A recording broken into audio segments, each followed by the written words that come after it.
गुरु कृपा से महापुरुषों के अनमोल बोल श्रवण करने वाले श्रोताओं, आज हर व्यक्ति का जीवन अशांत बना हुआ है। शुगर थोड़े लोगों को होगा, बीपी कुछ और ज़्यादा लोगों को होगा, कुछ लोगों को हार्ट की दिक्कत भी हो सकती है। लेकिन अगर हम पूछें अशांति किस किस के जीवन में है, तो उत्तर मिलेगा महाराज, हर व्यक्ति आज अशांत है। मेरे आराध्य गुरुदेव प्रवर्तक श्री अमर मुनि जी महाराज के पावन चरणों में एक नौजवान आया और उसने पूछा, महाराज जीवन को शांति में बनाने के कुछ उपाय फरमाएं जिससे मेरा जीवन सुख शांति में बन सके। पूज्य गुरुदेव ने उस नौजवान की बात को ध्यान से सुना, मुस्कुराए और उन्होंने फरमाया, है समय नदी की धार के जिसमें सब बह जाया करते हैं, है समय बड़ा तूफान प्रबल पर्वत झुक जाया करते हैं। अक्सर दुनिया के लोग समय में चक्कर खाया करते हैं, लेकिन कुछ ऐसे होते जो इतिहास बनाया करते हैं। जीवन में, जगत में, संसार में दो प्रकार के व्यक्ति इतिहास बनाते हैं, एक क्रांति के द्वारा और एक शांति के द्वारा। एक और सिकंदर है, हिटलर है, नादिर शाह है, जिन्होंने खूनी क्रांति के द्वारा इतिहास बनाने की कोशिश की। पुराने जमाने की बात करें तो रावण है, कंस है, दुर्योधन है, राजा हुए, राक्षस हुए, जिन्होंने पूरी धरती पे अपना आधिपत्य जमाने का प्रयास किया। और दूसरी ओर भगवान महावीर, महात्मा बुद्ध, राम कृष्ण, गुरु नानक, ईसा मसीह, मोहम्मद पैगंबर हुए, महात्मा गांधी हो, आचार्य श्री आत्माराम जी महाराज हो, या अन्य जो भी महापुरुष हुए, जिन्होंने शांति के द्वारा इतिहास का सर्जन किया। तो जीवन को शांति में बनाने के लिए हम अधिक भूमिका का विस्तार न करते हुए अपने मूल विषय पे आ रहे हैं। आराध्य गुरुदेव ने 3 सूत्र फरमाए।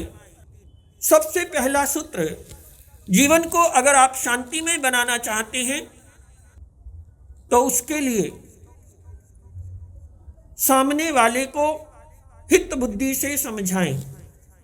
वो कोई भी हो सकता है, यानी आपका पुत्र भी हो सकता है, बहू भी हो सकती है, बेटी भी हो सकती है, दामाद भी हो सकता है, सेवक भी हो सकता है, आपका दोस्त भी हो सकता है, या XYZ कोई भी पर्सन हो, जिसे भी आप समझाना चाहते हैं उसे हित बुद्धि से समझाएं। ध्यान दें, अशांति का कारण क्या है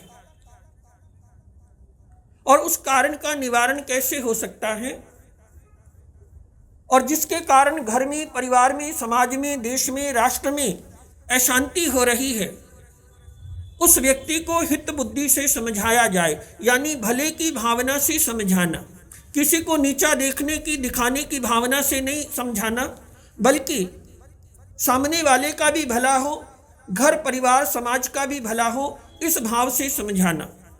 जैसे अगर हम रामायण के प्रसंग को लें तो जब सीता का हरण हुआ, उस समय प्रभु राम ने संदेशा भिजवाया वीर हनुमान के द्वारा, और अन्य प्रकार से भी उसे समझाने का प्रयास किया कि कोई बात नहीं, गलती हो जाती है, इंसान है, इंसान गलतियों का पुतला है, लेकिन अभी भी कुछ बिगड़ा नहीं। आप चाहें तो गलती का सुधार कर सकती हैं, सीता को वापस लौटा दें और हम अपनी दिशा में, अपने लक्ष्य की ओर आगे बढ़ जाएंगे।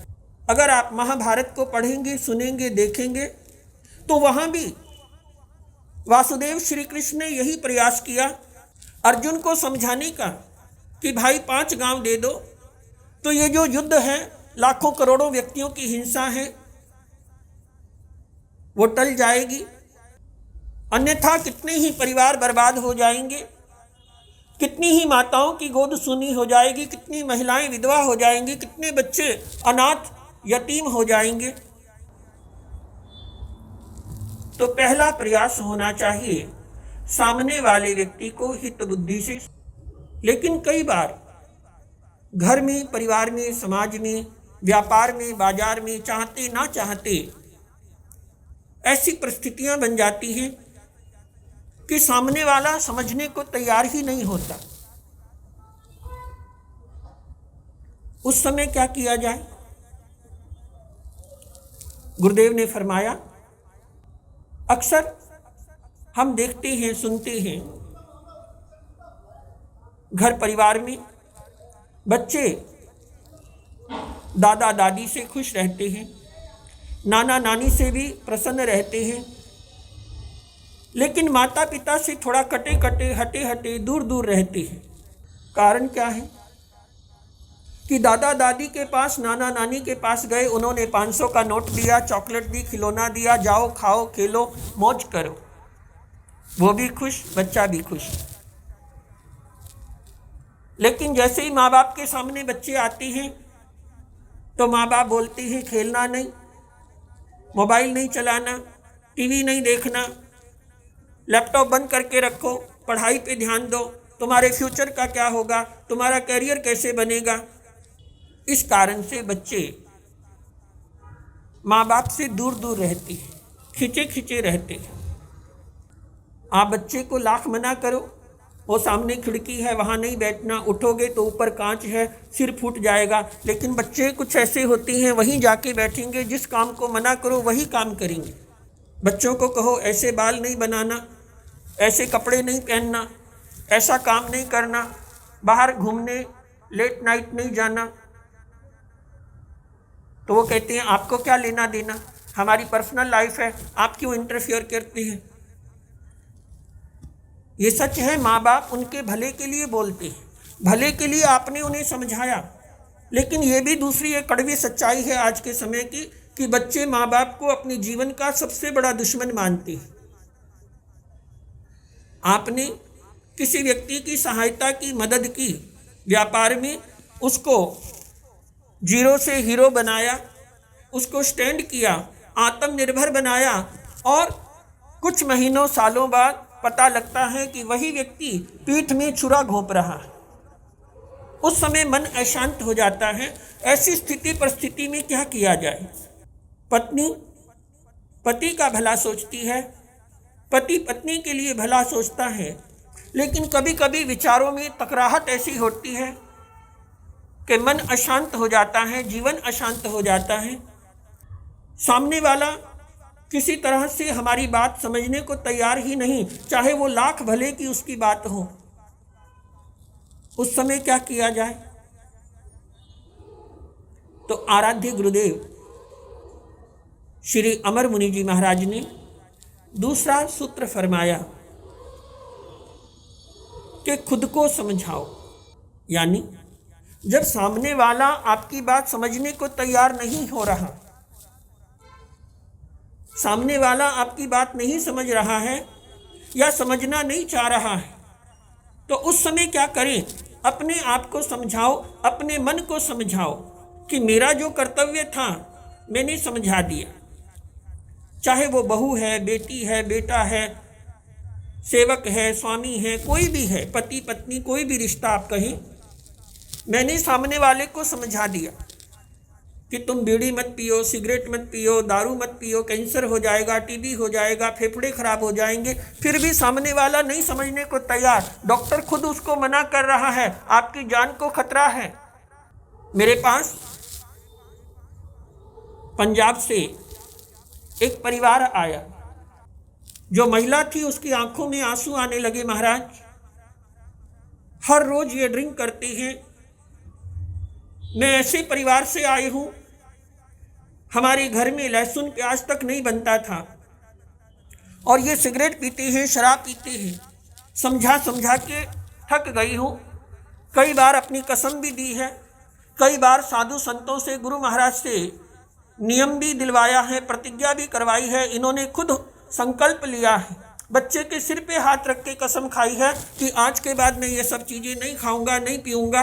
और उसके बाद भी पता नहीं 2 दिन 3 दिन के बाद फिर इनके दिमाग में क्या होता है, फिर ये पीने और खाने लग जाते हैं। इनको ये नहीं नज़र आ रहा कि अंदर से फेफड़े गल चुके हैं।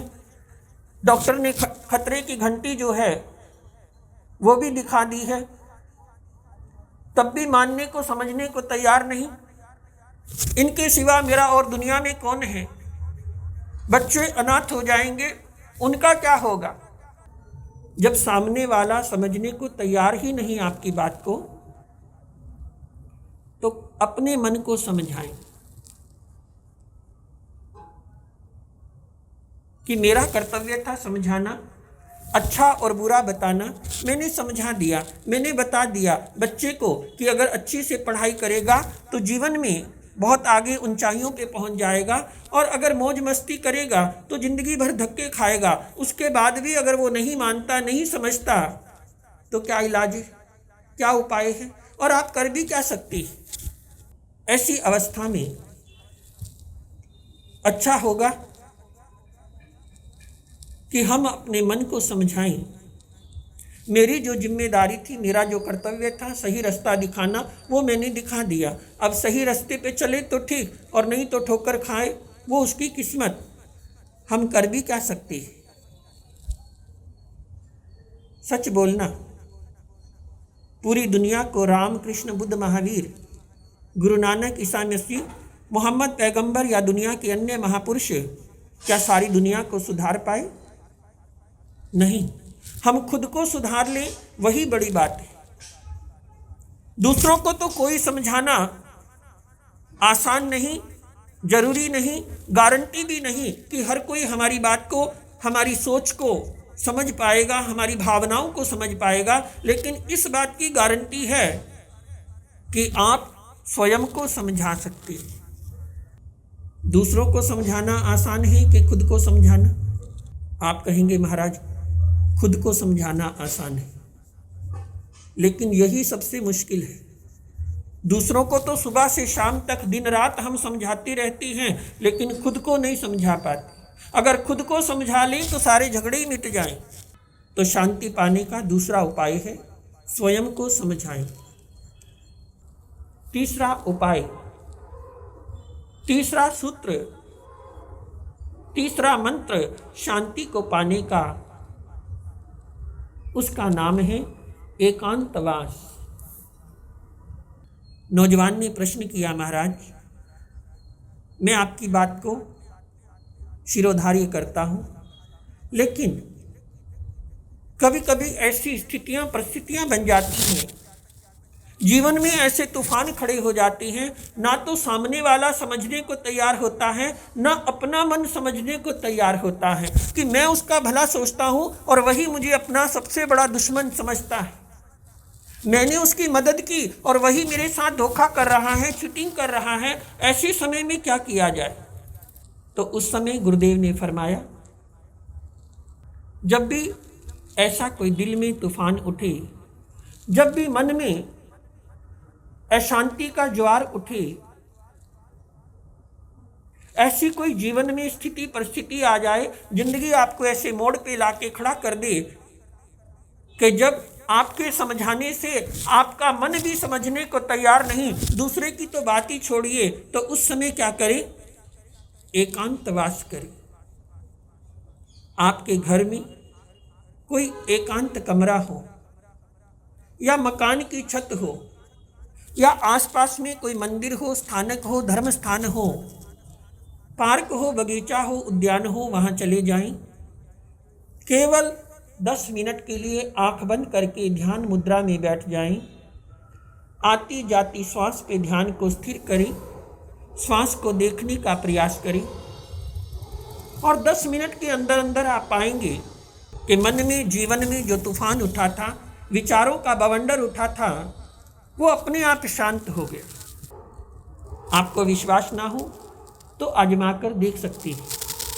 कभी भी काम का, क्रोध का, लोभ का या अन्य किसी प्रकार का जीवन में कोई भी तूफान उठे तो 10 मिनट के लिए एकांतवास करें, घर से, परिवार से, समाज से दूर चले जाएं, व्यापार से, बाजार से, दुकान से दूर चले जाएं और 10 मिनट शांत होकर बैठ जाएं। श्वास पे ध्यान दें, आती जाती श्वास को देखने का प्रयास करें।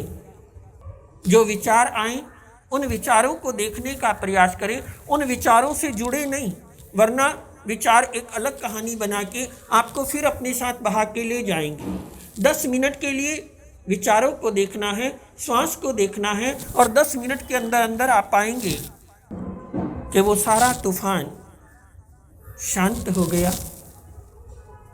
आपका मन शांतिमय बन जाएगा, आपका जीवन शांतिमय बन जाएगा और धीरे धीरे घर, परिवार, समाज, ये देश और राष्ट्र, पूरा विश्व ही शांतिमय बन जाएगा। तो उसकी शुरुआत हम स्वयं से करें, अपने आप से करें। ये 3 सूत्र जीवन में अपनाने का प्रयास करें, दूसरों को बताने का प्रयास करें। अमर गुरुदेव, जिनकी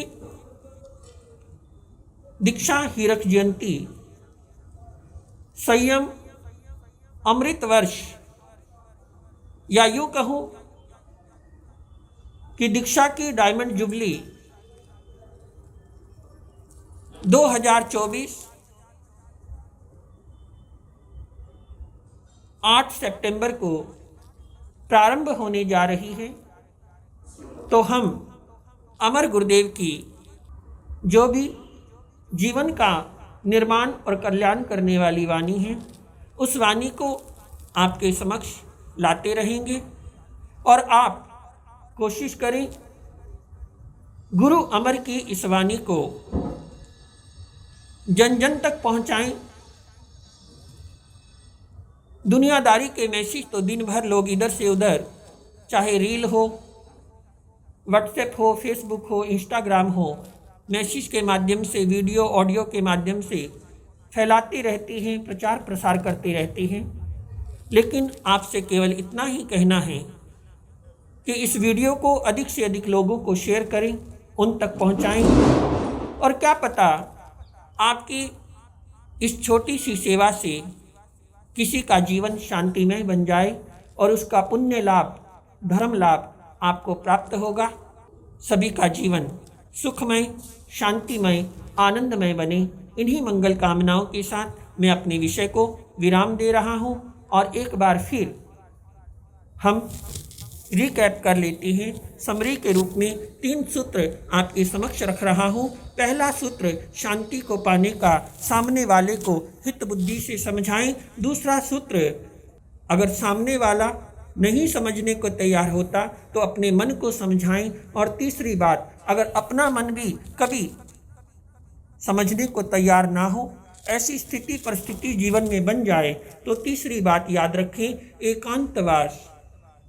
15 मिनट के लिए मौन हो जाएं, ध्यान करें, श्वास प्रेक्षा करें और आप पाएंगे कि जीवन में जो भी अशांति का तूफान था वो शांत हो गया। और एक वो दिन आएगा कि आप भी इतिहास की रचना करेंगे, आप भी इतिहास का निर्माण करेंगे और पुराने इतिहास को बदलकर एक स्वर्णिम इतिहास की सर्जना करेंगे। इन्हीं मंगल कामनाओं के साथ बहुत बहुत आप सभी का आभार व्यक्त करता हूँ कि आपने बड़े प्रेम से इस वाणी को श्रवण किया। इस वाणी को अधिक से अधिक लोगों तक पहुँचाकर धर्म लाभ, पुण्य लाभ प्राप्त करें। ओम